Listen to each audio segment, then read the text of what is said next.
చిన్నప్పుడు నాకు చొక్కా వేసుకోవడం చేత కాకపోతే ఇలాగే తొడిగేదానివి.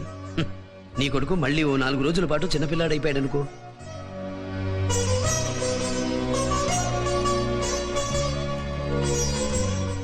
ఏంటమ్మా అలా చూస్తున్నావు?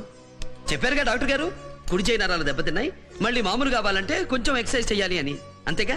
నీ పెళ్లికి కుడి చేత్తోనే అక్షింతలు వేసి ఆశీర్వదించాలిగా. ఆ రోజుకి వచ్చేస్తుందిలే. నాన్న కాలిట్టు. నాన్న లేండి నాన్న. ఎరా, మీ అమ్మ చొక్కా తొడగచ్చు, మీ చెల్లాయి బెల్ట్ పెట్టచ్చు, నేను బూట్లు తొడగకూడదా? ఫస్ట్ ఫారంలో నువ్వు లేసులు సరిగ్గా కట్టుకోవటం లేదని నేను బెత్తం పట్టుకుంటే, చిన్నపిల్లవాడికి చేత కాకపోతే నేర్పండి లేదా మీరే కట్టండి అని మీ అమ్మ దెప్పి పొడిచేది గుర్తుందా?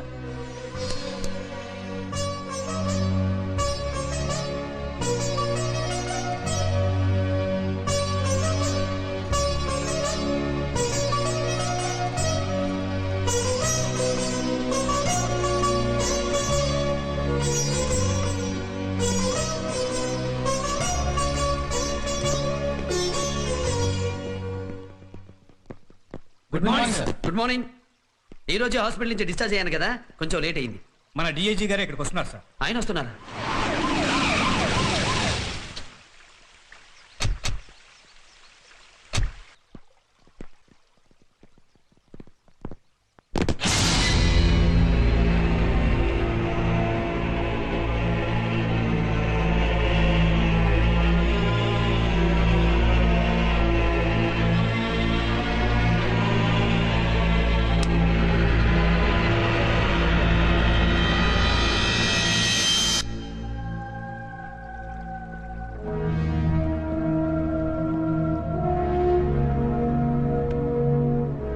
మిస్టర్ దుర్గాప్రసాద్, ఈ ఏరియాలో నేను పోలీసుని అని చెప్పుకోవడానికి సిగ్గుపడిన ప్రతి పోలీస్ ఆఫీసరు ఈ రోజు సగర్వంగా నేను పోలీసుని చెప్పుకుంటున్నాడు నీ మూలంగా. Thank you sir. ఈ చేతులతో నీకు విశిష్ట సేవా పథకాన్ని అందించాల్సిన నేను నీ రిటైర్మెంట్ కాగితాన్ని అందిస్తున్నాను.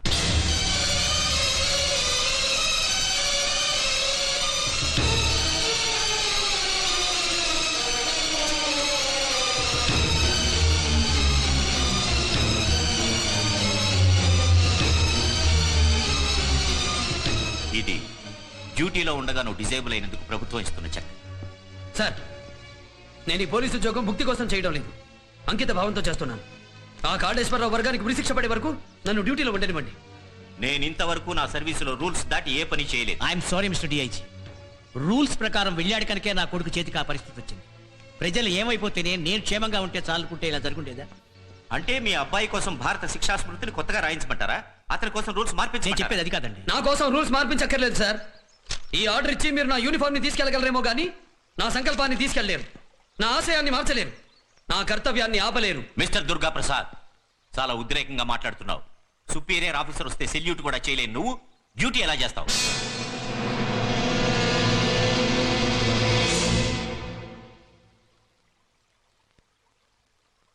I'm sorry, I didn't mean it.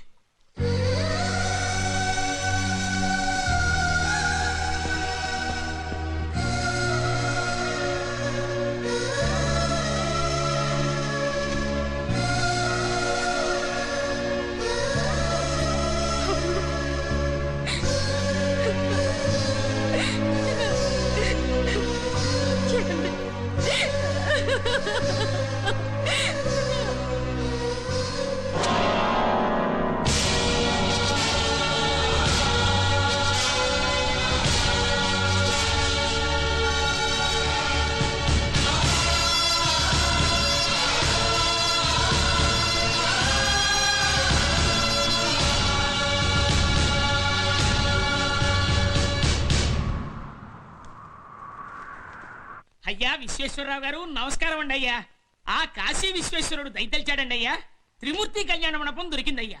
ఒరే దుర్గా, త్రిమూర్తి కళ్యాణ మండపం బుక్ చేశారట, అది మనకు సరిపోతుందంటావా? చెల్లెలి పెళ్లికి అది సరిపోతుంది కదా నాన్న. అయ్యా అంటే అబ్బాయి గారి పెళ్లికి వేరే కళ్యాణ మండపం ఫిక్స్. చెల్లెలి పెళ్లికి ఏమిట్రా, మీ ఇద్దరు పెళ్లిళ్ళు ఒకే ముహూర్తానికి ఒకే కళ్యాణ మండపంలో జరిపించాలనుకున్నాం కదా. ఆ ముహూర్తానికి చెల్లెలి పెళ్లి జరుగుతుంది, నా పెళ్లి జరగదు. అదేంటన్నయ్య? అవునమ్మా, హేమ నన్ను ఒక పోలీస్ ఆఫీసర్గా అభిమానించింది. ఈ రోజు నేను ఆ యూనిఫామ్కి దూరం అయ్యాను. దుర్గా, ఒక ఆడపిల్లను జీవితాంతం బాధ పెట్టడం నాకు ఇష్టం లేదు నాన్న. ఒరే, నీకు నేరస్తుల మనసు తెలుసు కానీ ఆడపిల్ల మనసు తెలియదురా. ఆడపిల్లలు కన్నా తల్లిదండ్రుల మనసు తెలుసమ్మా. వాళ్ళు వద్దని చెప్తే మనకు అవమానం, మనమే వద్దని చెప్పడం సంస్కారం. నువ్వు నాన్న వెళ్ళిరండి.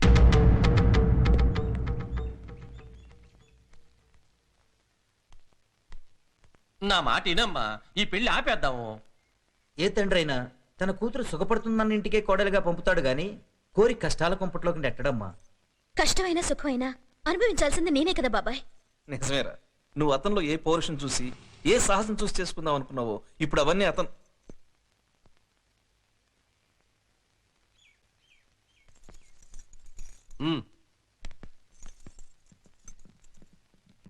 రండి రండి రండి బాబు గారు. కూర్చోమంటారా? అదేమిటి? మీ మాటలన్నీ విన్నాను. పెద్దవారు మీరు కోపం తెచ్చుకుంటే ఎలా? కోపంతో రాలేదండి, ఆవేదనతో వచ్చాను. మీరేమనుకుంటున్నారో అది మీకంటే ముందే మా అబ్బాయి అనుకున్నాడు.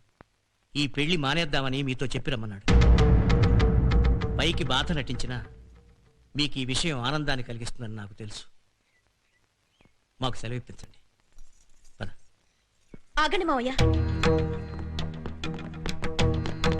ఈ పెళ్లి మా నాన్న నిశ్చయించలేదు, మీరు నిర్ణయించలేదు. నేను కోరుకున్నాను. ఈ పెళ్లి ఇష్టమో కాదో చెప్పవలసింది నేను. ఏ క్షణంలో నేను మీ అబ్బాయిని చూశాను, అప్పుడే ఆయన్ని భర్తగా ఊహించుకున్నాను. లగ్నపత్రిక రాస్తే సగం పెళ్ళైనట్లని మీ పెద్దలే చెప్తారుగా. అది కాదే, ఆడది తలుచుకుంటే ప్రపంచ యుద్ధాలు సృష్టించడమే కాదు, ప్రపంచంలో సాధ్యం కాదు అన్నది సాధించి పెట్టగలదు. వైద్య శాస్త్రం ఆయన చేతి గురించి ఏ రాసిందో నాకు తెలియదు. నా కోసం, నా ప్రేమ కోసం ఆయనకి సేవలు చేసుకుంటాను. మళ్ళీ ఆయన మామూలు మనిషిని చేస్తాను. అంటే మన కులం గోత్రం మంట కలిపి పెళ్లి కాకుండానే బరి తెగించి అత్తారింటికి వెళ్తామంటే? ఇది కులానికో గోత్రానికో సంబంధించింది కాదు నాన్న, మనసుకి మానవత్వానికి సంబంధించింది. నాది బరి తెగింపు కాదు, కోరుకున్న వాడి కోసం గురి తెగింపు.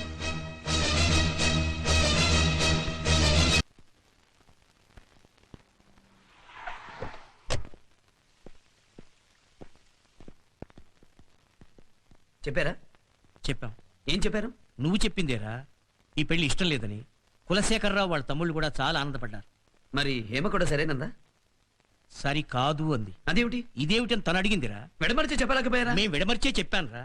తను మనకంటే 4 ఆకులు ఎక్కువే చదివిందిరా. అంతేనా? ఈ కొడుకు ఇక జీవితంలో పెళ్లి కాదన్న భయంతో మీరే తెగేసి చెప్పలేకపోయారా? తెగ నరికి తనే చెప్పిందిరా. చెప్పటమే కాదు, కాబోయే భర్తని బాగు చేసుకుంటానని పెట్టె చేత్తో పట్టుకుని వస్తానందా? వచ్చేసింది.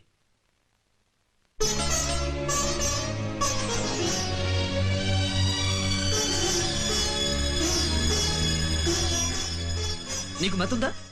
సంపూర్ణంగా. ముద్దుందా? కావలసినంత. పెళ్లిగా అమ్మాయి పరాయి మగాడుతో. సారీ. తప్పని తెలుసుకున్నావుగా, ఇక వెళ్ళు.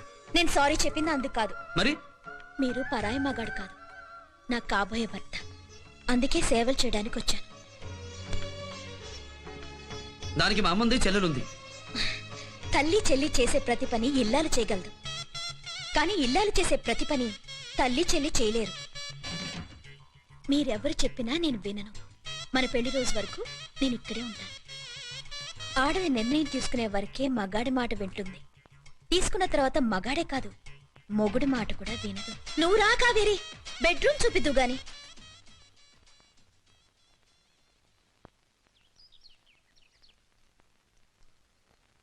అరే ఇదేంటి పేస్ట్ ఎవరేశారు? నేనే. నువ్వెందుకు వేసావు? అదేంటి, రేపు నాకేదైనా అవసరం అయితే మీరు చేయరా? అంటే సపోజ్ మన ఫస్ట్ నైట్ అయిన తర్వాత నెల తిరగకుండానే నాకు నెల తప్పిందనుకోండి, ఇంత పెద్ద కడుపేసుకుని ఆపసోపాలు పడుతూ ఉంటే అప్పుడు ఏమండి కొంచెం చీపురు కట్ట అందుకోండి అంటే మీరు అందుకోరా? అమ్మయ్యా, నవ్వారు కదా. అవతల మీ ఎక్సర్సైజ్ కి ఏర్పాటు చేయాలి. డాక్టర్ గారు వచ్చే టైం అయింది. ఏమండోయ్, స్నానం చేసినప్పుడు పిలవండి. దేనికి? వీపు తోమడానికి. ఆగండి ఆగండి, ఏంటిది? ఇదేమన్నా అమెరికా అనుకున్నారా స్పూన్తో తినడానికి? మరి ఎలా తినమంటావు? మిమ్మల్ని తినమని ఎవరు చెప్పారు? నేను కలిపి ముద్దలు పెడతానుగా. ఏంటి గోరుముద్దలు తినే చిన్నపిల్లాడిలా కనపడుతున్నానా? అదేం కాదు, కింద జన్మలో కూడా నేను మీ భార్యనే. అప్పుడు నాకు ఒకసారి బాగా జబ్బు చేసింది. ఇలాగే గోరుముద్దలు కలిపి నాకు పెట్టారు మీరు. నేను మాత్రం మళ్ళీ జన్మకు ఒక ఆశ పెట్టుకున్నానమ్మా. అత్తయ్యే భార్య కావాలనా? కాదమ్మా, నీ కడుపున వాడి కొడుగ్గా పుట్టాలని.